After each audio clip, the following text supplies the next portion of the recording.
Here's what we're going to do today. Quick introduction, and Roy kind of covered everything, and then I'm going to talk about goals, and then talk about how our industry has really changed, and just we've been turned upside down. I'm going to do a quick definition of earned, owned, shared, and paid media, and then really dive deep into media outreach and influencer relations, and then just quickly talk about the end, about how it's all just mixed up and jumbled up, and it's all just blurred lines now. So we kind of already touched on this. I did start as a journalist, and I think that helps a lot when you're doing media relations. I worked at Payless Shoe Source, which doesn't even exist anymore, and it's so sad. And then I did work at an ad agency in Scottsdale, and that really helped me do what I do today, because I was able to start my own firm. And I'm also a mom of 2 teenagers, and I have a husband, and I love pets. I've always have a lot of pets around. And I'm in college. I'm getting my master's degree right now at KU, and I'm in integrated marketing communication. But I'm also a K-State undergrad.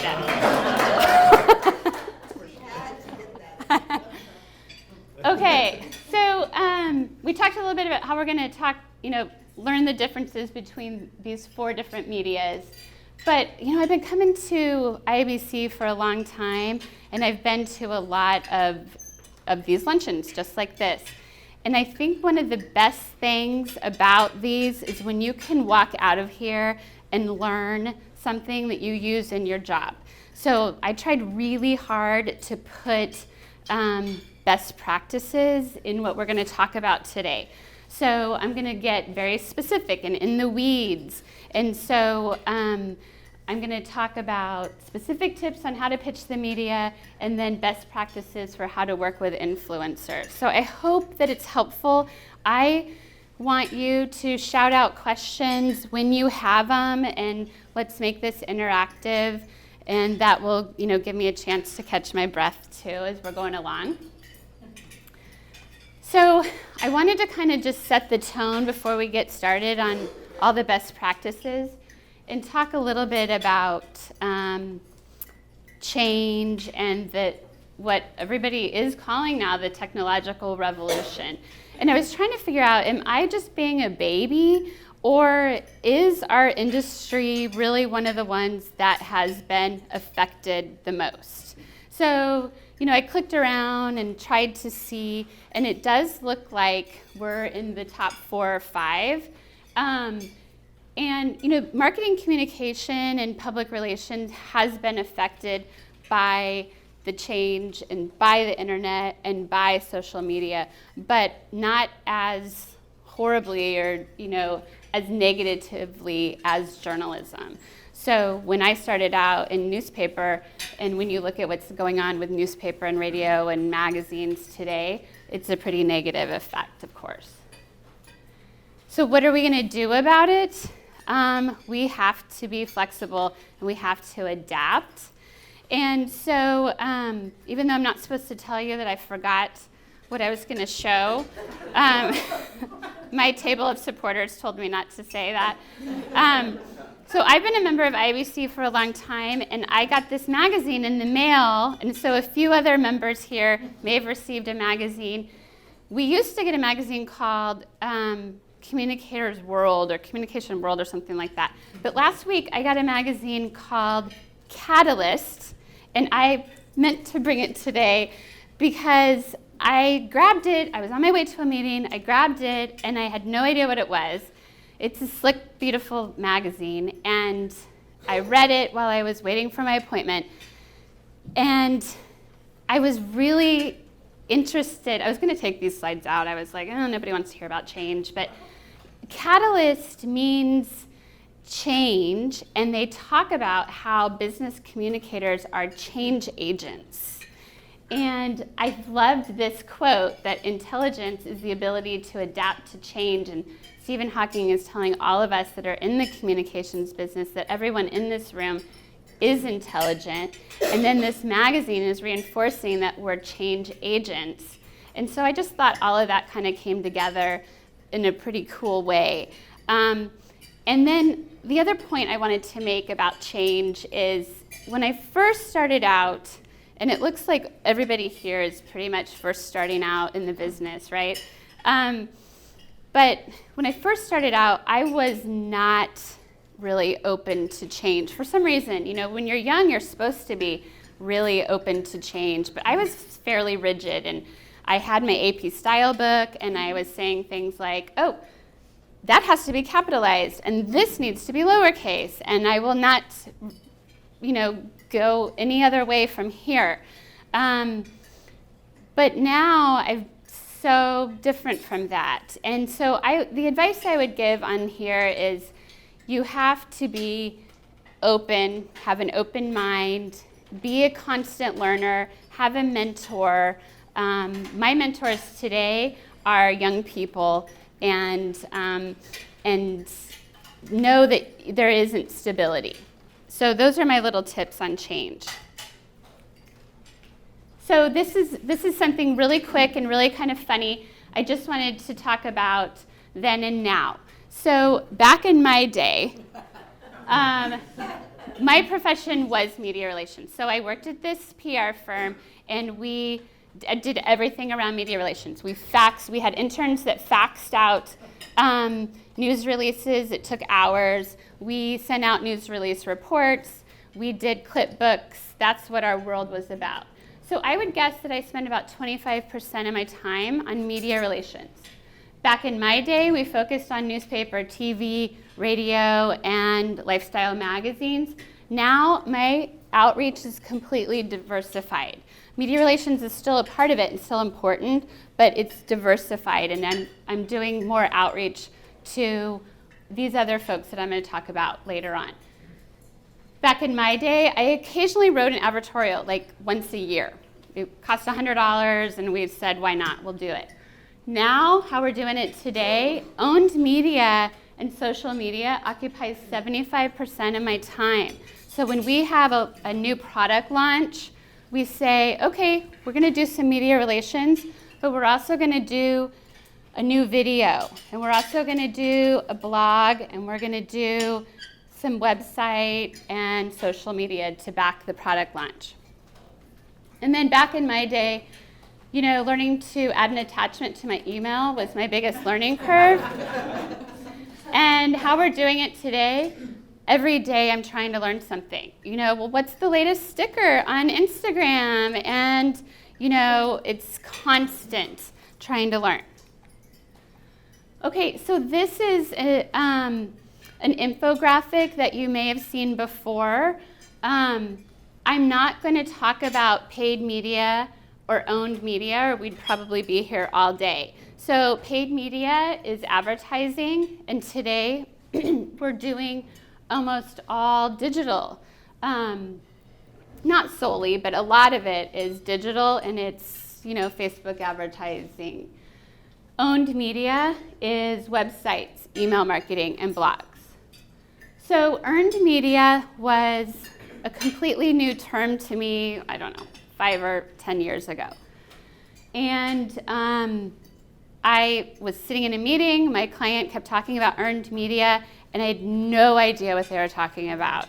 And so I had to just, quietly try to think through what this possibly meant. This was not a term that I learned in J school. So if you think through what it means, you're earning a spot for news coverage. So it does kind of make sense. So earned media is media relations, and I'm going to probably use the term media relations. I'm more comfortable with that.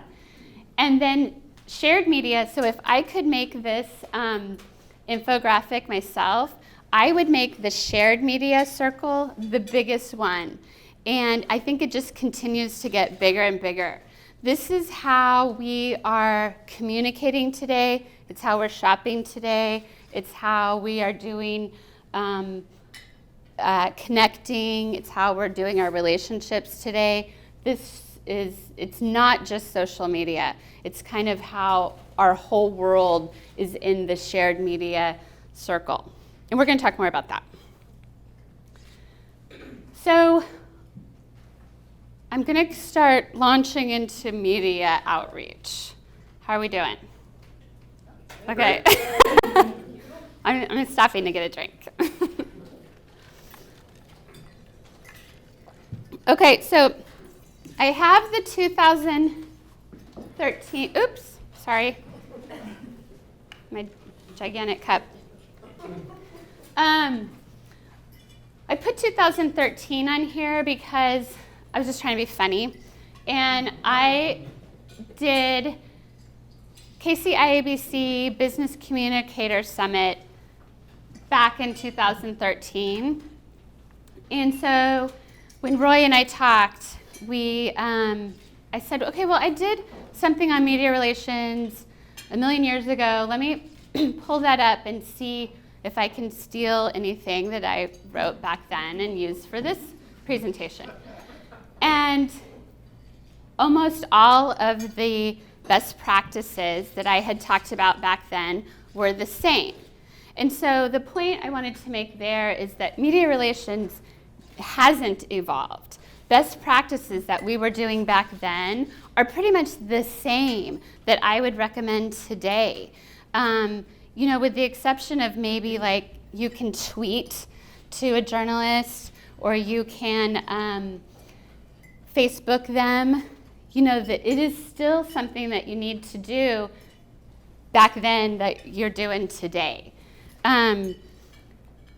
And let me stop 1 second and tell you that I was super proud of myself that I put these slides on my blog.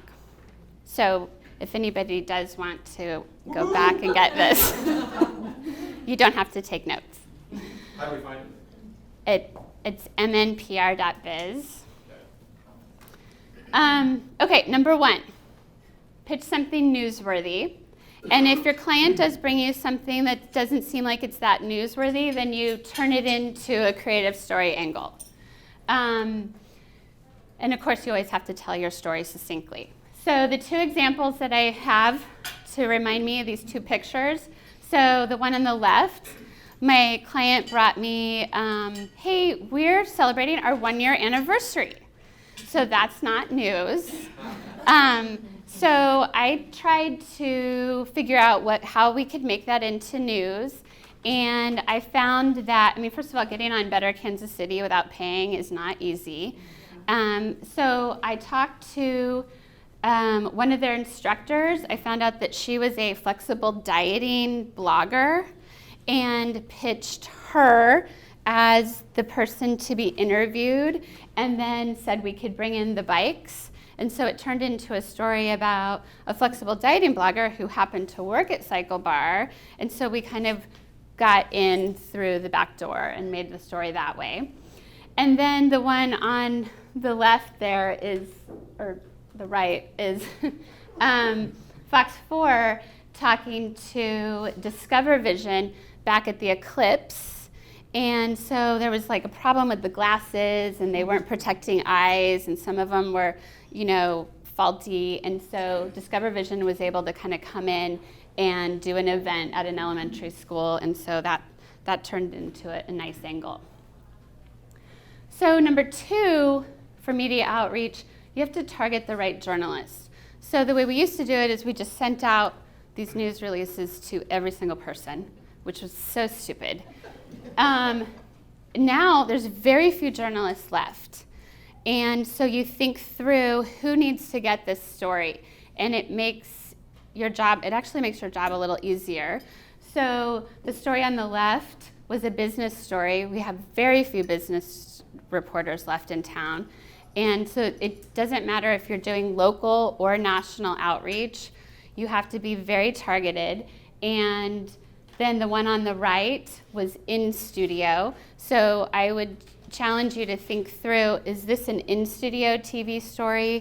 Is this a live shot? Do I have a ton of visuals? Do I have a lot of people to be interviewed? What is my visual? And then you figure out exactly who to pitch it to and spell all that information out in your story pitch. And then this one's pretty self-explanatory. Your story's not going to get covered unless you pick up the phone and speak to a human being and call to follow up. Any questions on that one? I feel pretty strongly about that. This one is probably the most challenging one, especially when I'm talking to new graduates because they don't like to consume news.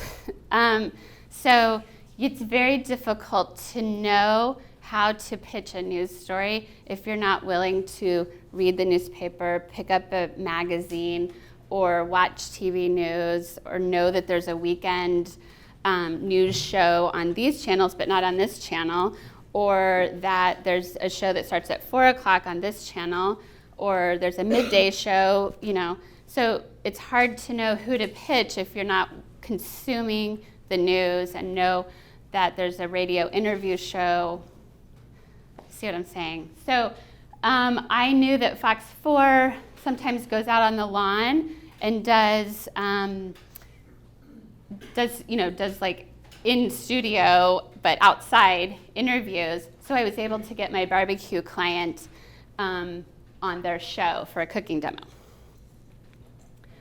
So if you thought I was going fast before, this is what I'm calling kind of the lightning slide here. I'm just going to quickly go through these last couple bullets. And there's one person in this room, Rachel, who knows that I'm pretty strict about how I like to distribute a news release. I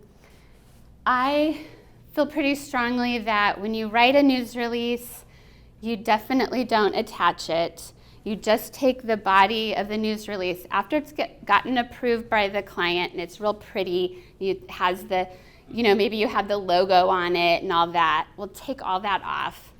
And then you just put the body of it into your email, and it's small, it's not big, it's not centered. You just put it into the email and you create a really great subject line so you can get everybody's attention. And if it's an event, you say like event Saturday.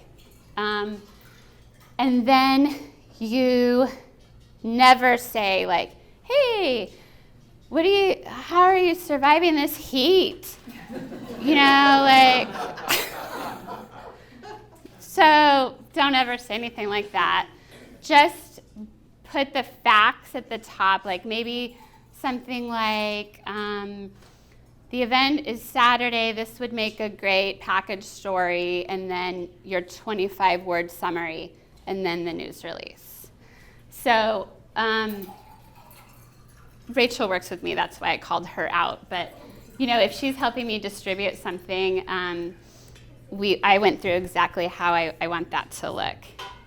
So timing of your event, if you work for a company or if you work for a firm where you get to help the client decide the timing of the event, I would suggest, and Courtney might be able to help me on this one too, that you pick Tuesday, Wednesday, Thursday, and you look at maybe 10 o'clock, 11 o'clock, 12 o'clock, 1 o'clock. Because Mondays and Fridays are difficult, and I have clients that'll come to me and say like, oh, we want to have our event on Friday at 4 o'clock. And just like, that's really hard to get coverage. So it's just something to think about. If your goal is to get coverage, if you can plan your event or press conference or whatever, try to have it at a time that's going to work for the news media. And then timing of your phone calls, I haven't been able to reach anybody at the Star for a couple of years. So good luck getting a hold of anybody there. But as far as reaching the TV stations, I call the news desk all the time. And so they do have 2 news meetings. And so they meet at 9 a.m. I used to think they met at 10, but they meet at 9 and 2. And so try to get them at like 8 o'clock before they go into their news meeting. And if your event is that day, then call them the day before and then call them the day of. And then this last one, relationships, the only point I want to make there is they are not the most important thing. So if you are professional and you have a strong news angle, then your story would get covered if you do not have a relationship. They're not going to cover my story just because I've been calling there for 16 years. And not to mention, there's so much turnover at the TV stations that, I never know who I'm going to get. Okay, so that section is complete. Should we do questions on media relations, or is everybody awake? Can I just say something about the relationships? I will say that you were one of my favorite people to work with all those years because I felt like I trusted what you pitched, you were always available, and I knew you weren't going to burn us with guests who canceled at the last minute. So I value that relationship, and years later, here I am learning. Thank you. So. Well, so that was something I was going to say at the beginning, and I kind of forgot. So this was all about reaching out and getting your story placed. But really, our goal as PR people is to do kind of what you were talking about. You have to be able to, if you don't have that piece of it, which is helping the journalists get what they need, then they're probably not going to give you the call the next time. So I appreciate that. Thank you, Courtney. I have another comment.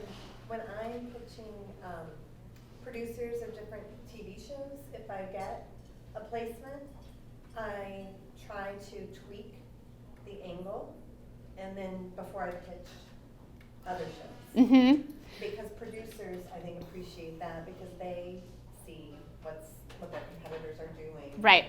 I don't want to go with the exact same Yes. angle, the exact same spokesperson, the exact same talking point. So I try to I agree. mix that up. So if you have a campaign for Eclipse glasses, you might alter it a little bit for each station. And I agree.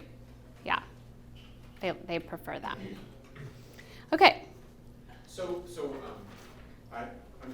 your point about calling, always calling.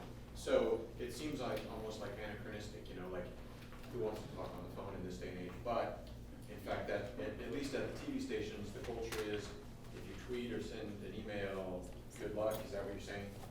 Yeah. Call with your results. You have to call. So just because you send your pitch and your news release, you can't just sit back and, well, nobody showed up. That's not how it works. Well, because sometimes they don't get the email. Right. And I mean, get hundreds. Right. yes. So when I call, I'd say half the time, I didn't see it, send it again. Right. So, and Roy and I have talked about this. So they are unfriendly. I would say a lot of times they're unfriendly. So you just have to continue to be polite and friendly when you call and know that they're trying to listen to a scanner. They get a million calls. You just have to realize that that's the business. And then, you always hear that the journalist's pet peeve is don't call and say, did you get my news release? Well, too bad, because I try to alter my language a little bit and say like, hey, I was calling to see if you heard about the event I sent yesterday. So I'm not saying exactly did you get my news release, but I truly am calling to say, did you see what I sent you 2 days ago? And did you know about what's going on tomorrow? And then they look, I didn't get it, resend it. So, or we got it, and then I have a running list of all the things they say, which is, we'll try to make it. That means no. We're short-handed today. No. That means no. I mean, it's funny. They feel uncomfortable about saying no. Yeah, but sometimes I'll be there tomorrow at 10:30 a.m. means no. That's true. And also, sometimes we're probably not going to make it, and then they show up. So you never know. it's hard. Okay, so I kind of made up my own little definition for shared media. Content that is created by the community and based on social interactions, often initiating two-way communication. So if you couldn't tell when I was first kind of introducing shared media, this is kind of where I believe it's at. Like, this is where we're going. This is kind of, yes, it's social media, but the example I was thinking of was we need new gutters, like something's going on, and I was trying to figure out what to do. Do I need my trees trimmed, or do I need gutter covers, or, so I'm gonna go on to the Nextdoor app, or, everything we do is all in this world, is on this shared media space now. It's all about our relationships out there and connecting online. Oh no. Okay, so I'm kind of doing a then page for what it looked like back in the day, and even though it wasn't that many years ago. So when I first, let me look and see where I am on time. Okay, so when I first started out with shared media, I had a coffee client, and we were like, well, let's see what blogger outreach looks like. So we took our news release that we had sent to the media, and we took 2 bags of coffee, and we snail mailed it out to these bloggers that we thought were a good fit, and we had no way to follow up with them. We would go back to their blogs to see if they were writing about it, and it was stupid. Like, it was a really dumb thing to do, and I would guess that maybe 20% of them posted, I got this coffee in the mail, and it was really tasty, and I'm giving away this extra bag. So that was how we first started kind of learning about what this was and trying to figure out how to do it. Then this event here that I took a picture of was, I think, 2017. And it was my first influencer event, and really we just called it a media lunch. And so the idea was Bluebell ice cream still was getting confused with Blue Bunny. It had been in Kansas City for 12 years, but when you go to Brenham, Texas, people love it, and every freezer in every grocery store is full of Bluebell. And so they would come to Kansas City and say, what is going on? Why do Kansas Cityans not love Bluebell like they do down here? So we were like, we've got to figure out a way to pick up the media, pick up these influencers, and take them to experience what it's like down in Brenham. Like, how can we do this? So we were like, well, we could take them all over to our cold storage facility on Kansas Avenue, which has like a creepy break room. That didn't seem like a good idea. So we came up with this idea. We had this really pretty lunch. This was the first of several. And we had a recipe. We did an ice cream tasting.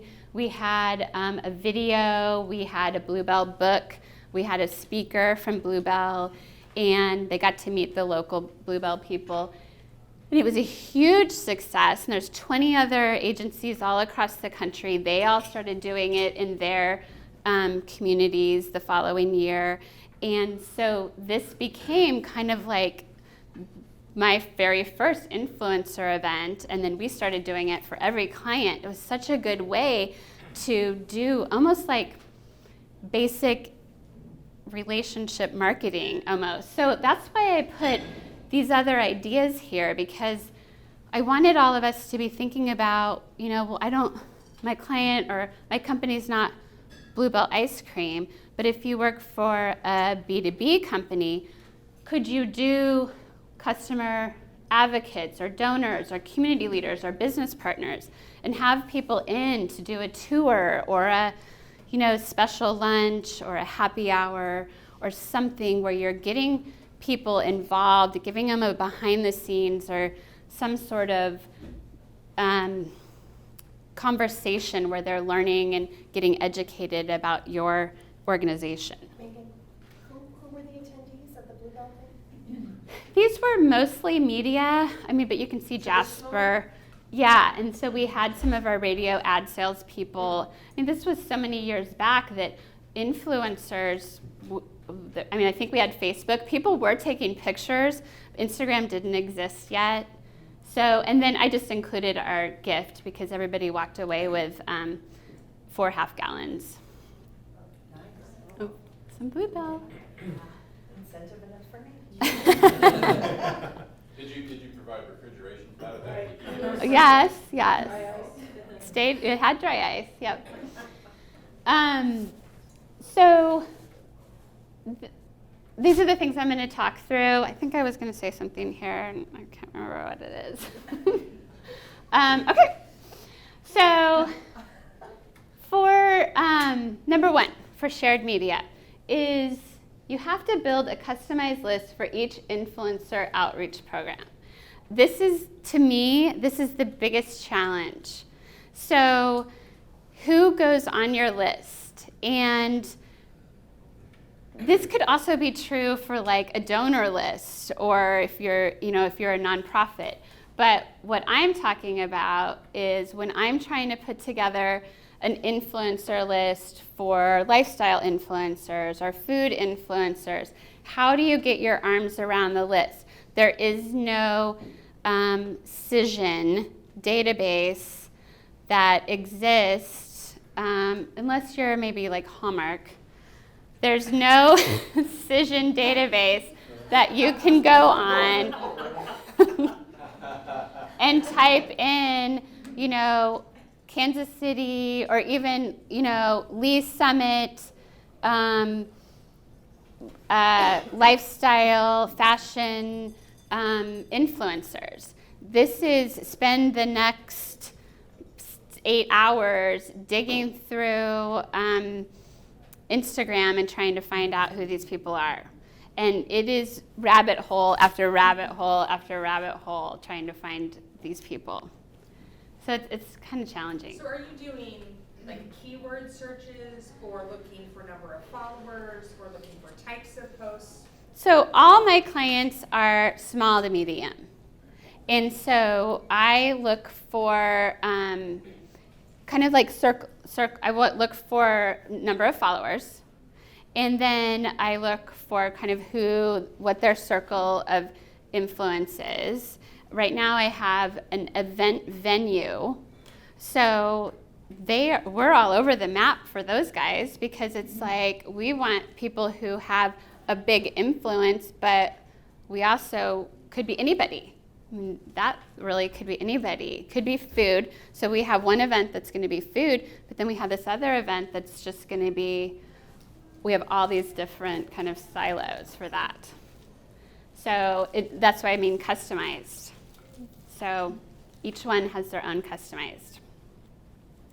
Okay, so I can't even start talking about this until you guys see this picture because I was so in love with this picture that I almost created the whole slideshow around it. So this was an event I had a couple of weeks ago with my client, Midwest Dairy, who happens to be sitting at this table over here. So these guys, the look on their faces was just so great. They are looking at what's in the picture below, which was a calf that was 1 hour old. So this is one of the strategies or tactics that you can do when you're doing influencer relations, which is influencer events. And it is just like any other event. You have to have a lot of details and there's costs associated with it. But the greatest advantage to it is you have that captured audience. So when you have something like this, that there's a lot of education and information that you're disseminating, it's really great. So these folks drove an hour out of town, and then we spent an hour kind of educating them on all things dairy farming. So that was really incredible. And then you're able to share what hashtags, what mentions you want, and then of course I always like to give some swag. And then this is similar, except you've already got your list developed, and now you're doing that one-off outreach to your influencer. So it may not happen to everybody at the same time. You might reach out to these people this month, these people the next month. So you figure out what your strategy is, and then you start the negotiation. This has been interesting because I've only been doing this for a year or two, but the negotiation with folks is like, okay, so we've got this amount in our budget. We would like to have 2 Insta stories, 1 static Instagram post, and a blog post. Will you do that for, this amount of money? And, they come back and say, well, for that amount of money, I will do 1 Insta story and this static Instagram post and no blog post or whatever, So, and also these are all different. At least when you were working with a lifestyle magazine, the prices kind of all are similar. These are all over the map. So one influencer, you can give a $50 gift card and get an unbelievable blog post. And another one who has quite a few more followers, you're paying $5,000 to. So the negotiation has been interesting and challenging, all kind of rolled up into one. So the 2 examples, this is something that we just did with Summit Fair, and it turned out fabulous. So it was all about her shopping with her husband. It was a blog post and all that comes along with it on social. And then the one on I keep saying the wrong thing, left, was Kansas City Mom's blog. And I wanted to show it because this is my client, Tri-County Mental Health. And we did that during Suicide Prevention Month. And it got really great engagement. And then they posted it. This was a paid partnership. They posted it, and then we were able to share it on all of our social and on all of our blog and blog and website. And then this is the last slide for influencer relations. I just have a lot of trouble with measuring. So when you are just doing your regular media relations, that's difficult, right? So you get a story placed. Well, what did that get me? How is that getting sales? We used to get that question all the time. I still get that question. So then when media relations came along, it was so great because you were like, oh, look at this Facebook post. We got this many shares and this much engagement. And that was the first time in PR that we were finally able to show numbers. And I love that. I still love that.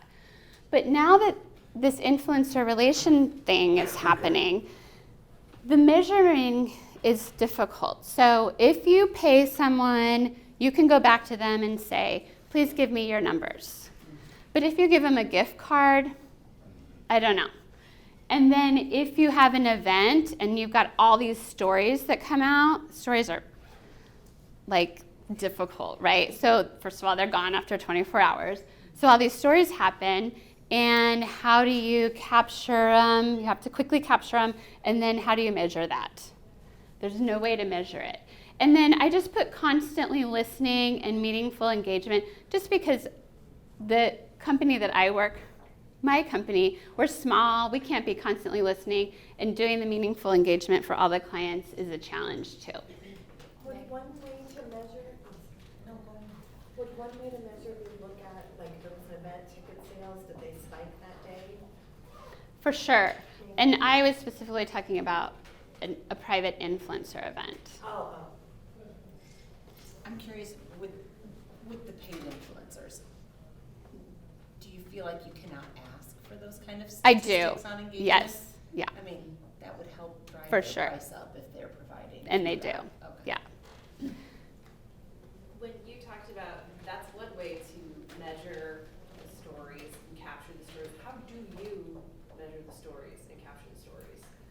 on my phone, You just screenshot every single screenshot every single one, and then manual tally. and I put them into a Google Doc, and then there's no way to measure it. Unless somebody, There are social listing tools that you can subscribe to. Yes. The good ones are spendy. I mean, Yeah. they're, you know, we use a few, but, the real robust ones with meat are gonna run anywhere from $2,000 to $1,000 a month. Yeah. So, but there are tools out there, so. It's less than an FTE doing that work. Yes. So. yes. I would say I log on the side, food bloggers, so when I do paid work, part of what I include in that is a 60-day report. And so I do engagements, impressions, I usually do a summary of favorite comments, those sorts of things. But I have a template that I use for that, and that's part of the upfront negotiation is, I will do this, and I know that that's something that folks like you struggle with greatly of what do we actually get Yeah. out of this thing that we did, yeah. I think you definitely can ask, but like you said, if you're just doing a gift card or like product, Right. it doesn't feel fair, so. Yeah. And a lot of, like I said, I think that I'm small to medium or mostly small. So, Right. I was just gonna say one of, to get away from or the stories disappearing in 24 hours, part of the negotiation could be to ask for it to be a featured story on Mhm. their page, which is not something I thought to ask until people were just doing it naturally. So, or offering it as part of their And packaging. how are you handling those who consider themselves to be influencers, you know, who are approaching you? When they approach. Yes. Well, so in my class, we're talking about that right now and how there's like fake influencers and robot influencers and all of these crazy things. So I guess I'm more on the outreach. So I don't have, and we talked about that, like all these hotels are getting approached, you know. Those are some of my clients, so. We want free rooms Yes. and that sort of thing. So I don't have that. I don't have to worry about that. I'm still the one that's trying to get influencers to talk about my clients.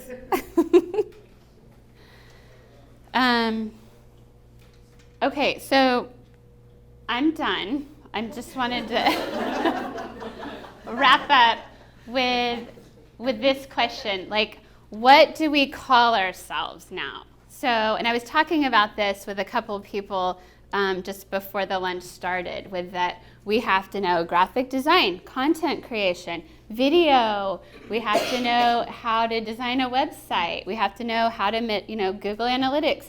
These are all the things that we have to know now to be a whatever we call ourselves now, you know. I mean, I started out in PR, but I know that people equate PR with media relations, and I don't do a lot of media relations. I still do media relations, but we don't do that only.